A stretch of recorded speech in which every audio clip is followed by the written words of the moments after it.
नमस्कार शेतकरी बांधवांनो, हे बघा इथे आपण काकऱ्यापाळी मारून घेतलेली आहे. हा आंबेबाराचा भाग आहे.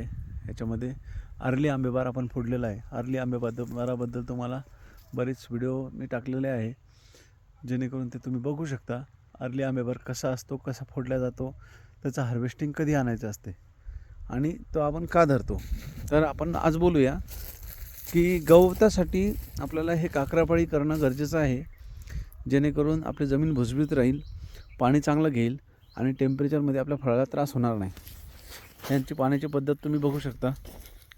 झाडाच्या घेरावर ड्रिपची लाईन आलेली दोन्ही बाजूच्या, आणि इथून मधलं पाणी देणार आहे आणि इकडे यांचं पाणी जातच नाही कधीच.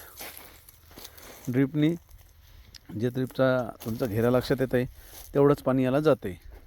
अशा प्रकारे आंबेबाराला पाणी जर दिलं तर फळाची साईज एकदम सुंदर साईज होत चालते.